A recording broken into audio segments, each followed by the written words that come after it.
नरेंद्र मोदी की जीत पर कार्यकर्ताओं ने मनाया जश्न। लोहनिया विधानसभा अंतर्गत वार्ड नंबर 39 के पार्षद सुरेश पटेल उर्फ गुट्टू द्वारा एनडीए गठबंधन को मिली पूर्ण बहुमत से और मोदी जी के काशी में तीसरी बार सांसद बनने पर पटाखे फोड़ व ढोल नगाड़े पर कार्यकर्ता थिरके। इसी तर्ज पर सुसवाही के रहने वाले भाजपा नेता एवं अधिवक्ता दीपक सिंह राजवीर ने भी पटाखे फोड़कर एवं डीजे बजाकर लोगों में मिठाइयां बांटकर मोदी जी के काशी में तीसरी बार चुनाव जीतने पर अपनी प्रतिक्रिया जाहिर की और लोगों के साथ जमकर खुशियां मनाया। सुरेश पटेल गुड्डू पार्षद सुसवाही वार्ड 39 नंबर।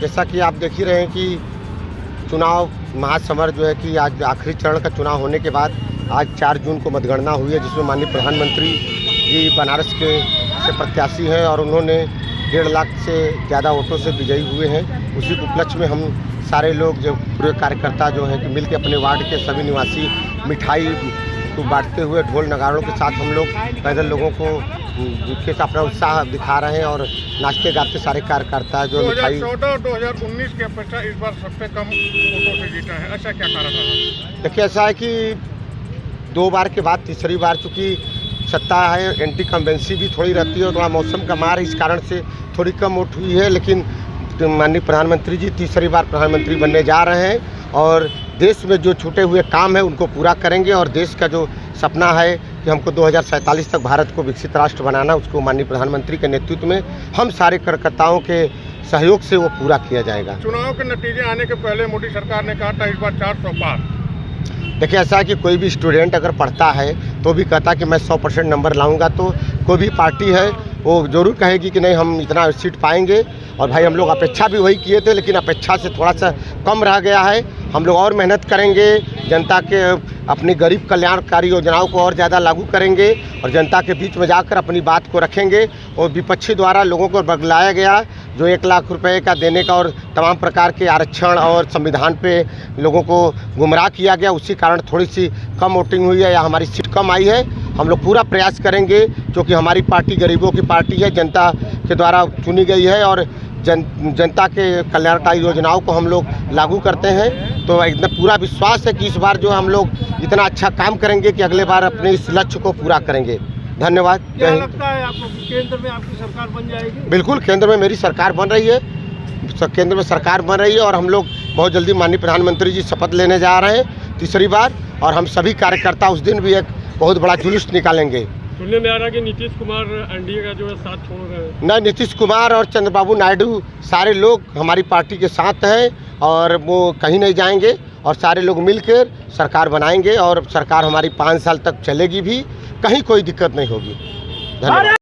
मैं दीपक सिंह राजवीर, भाजपा नेता, वाराणसी। जी दीपक जी, किस प्रकार का ये सेलिब्रेशन आप लोग कर रहे हैं? देश में जिस तरीके से पूरा विपक्ष, चाहे बनारस से लेकर के, बनारस में पूरा विपक्ष जुटा, बंगाल से लेकर के महागठबंधन बनाया गया बिहार में, सिर्फ उद्देश्य ये था जो एक राम भक्त जो अपनी नैया को खेते हुए, अयोध्या का मंदिर सजाते हुए, काशी को संवारते हुए मथुरा की तरफ बढ़ रहा है, उसको कैसे रोका जाए। आप अयोध्या की बात कर रहे हैं, राम की नगरी है और खुद वहाँ से अयोध्या की सीट इस बार नहीं निकल पाई, इस संदर्भ में क्या कहेंगे?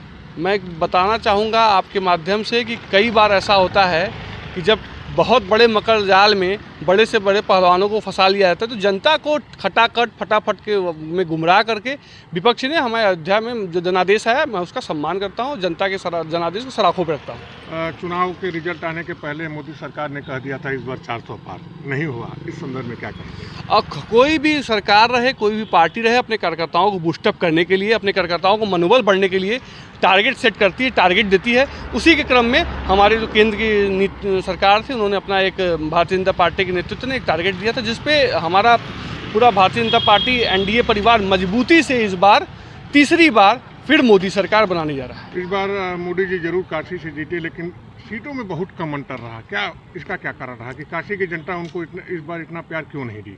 काशी की जनता लगातार मोदी जी को प्यार दे रही है और उसका प्यार नहीं देती तो गुजरात से मोदी जी काशी आए, माँ गंगा के आह्वान पर आए और लगातार आपने देखा होगा विपक्ष के पसीने छूट गए। यहीं पर कांग्रेस पार्टी की बड़ी नेत्री प्रियंका गांधी वाड्रा से लेकर के डिम्पल यादव अपने सैफई से आकर के यहाँ पर आई रोड शो की।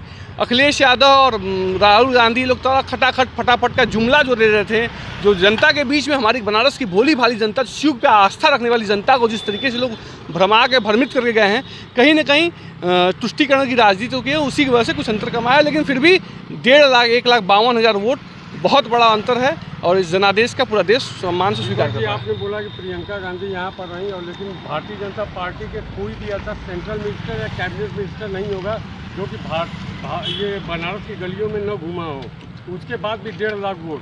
Bharatiya Janata party cadre party है। मैं आपको बता रहा हूं कि हम सभी नगर निगम के चुनाव में जितनी ताकत झोंकते हैं, उतनी ही ताकत, उतनी ऊर्जा के साथ में केंद्र के चुनाव को भी देखते हैं। अभी आज चुनाव खत्म हुआ, दूसरी पार्टियां, एक लोग इटली चले जाएंगे, राहुल गांधी जी इटली चले जाएंगे, अखिलेश यादव जी चले जाएंगे ऑस्ट्रेलिया, दोनों लोगों का अपना अलग अलग टिकट सेट है। लेकिन हमारे भारतीय जनता पार्टी के कार्यकर्ता नेता वो आज से जैसे ही ये चुनाव खत्म हुआ, कल फिर कोई टास्क आएगा और फिर हम पसीना बहाने के लिए जनता के बीच में, जनता के मुद्दों को लेकर के, जो भी जनता की मांगे हैं, हमारे केंद्र की नीतियों को लेकर के, हमारे प्रदेश के बुलडोजर बाबा की नीतियों को लेकर के फिर से जाएंगे।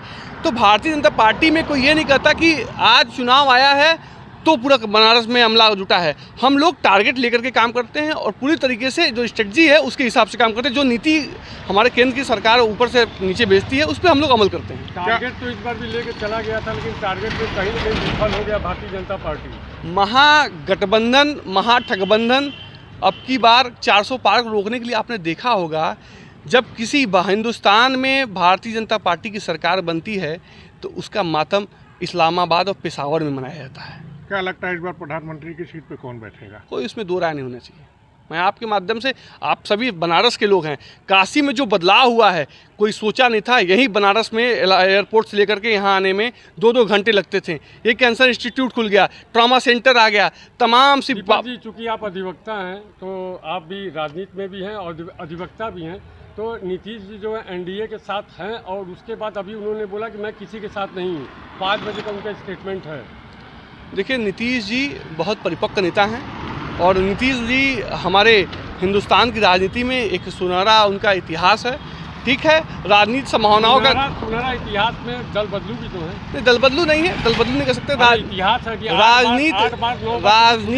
राजनीति में संभावनाएं कभी खत्म नहीं होती हैं। उन्होंने हो सकता है एक लॉलीपॉप दिया होगा विपक्षियों को। उस दिन राहुल गांधी जी रात को सोएंगे तो उनको सपना आएगा नीतीश चाचा को याद करके, इसीलिए उन्होंने कहा होगा कि कुछ देर के लिए, 2-4 घंटे के लिए कम से कम खुशी का माहौल रहे। और मैं आपके माध्यम से बताना चाहता हूँ, हम मेजॉरिटी के साथ में गवर्नमेंट में आ चुके हैं। हमारे यहाँ जितनी खुशियाँ हैं उससे ज़्यादा सैकड़ा के टारगेट टच करने में कांग्रेस के कार्यकर्ताओं में है।